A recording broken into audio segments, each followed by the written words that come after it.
শোনেন, কি কি নিয়ম বললাম এটা মেনে চলবেন। আর যে ওষুধগুলো দিলাম আর কি, এগুলো সবসময় সঠিকভাবে খাওয়ার চেষ্টা করবেন। আচ্ছা, আপনি জানলাম না। নেক্সট কে আসেন আসেন।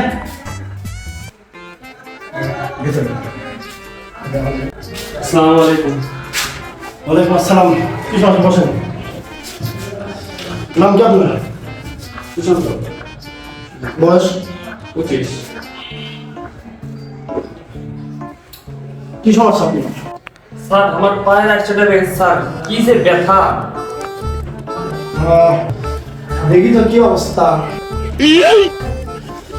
সমস্যা তো খুব মারাত্মক সমস্যা। এটা স্যার আর সমাধান কি এখন? সমাধান দুইটা আছে, বুঝলেন? দুইটা সমাধান। একটা হলো অস্থায়ী আর একটা হলো স্থায়ী। স্থায়ীটা একটু ভালো হয়, অস্থায়ী আর স্থায়ীটা কি একটু বুঝে বলবেন স্যার কেমনি কি? আসলে সমাধান বলি, অস্থায়ী যেটা, এটা আমি আপনাকে কিছু মেডিসিন দেবো আর ইনজেকশন দেওয়া লাগতে পারে। এটা প্রাথমিকভাবে ভালো হবে আপনার। ভালো হবে কি, আপনি যখন কাজাতে নামবেন, জি কাজের জন্য, স্যার ওইভাবে একটা কিছু করে দিন। তখন আবার হতে পারে। জি। আর স্থায়ী সমাধান দেখি স্যার।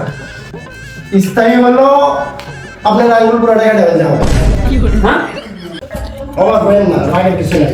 আপনার সমস্যা তো আসছে, তাই না? ঠিক তো সমস্যা, ওই জন্য তো আপনার কাছে যাচ্ছি। এখন যদি আমি আঙ্গুলটা কাটি, না থাকবে স্টেপ, না থাকবে ব্যথা।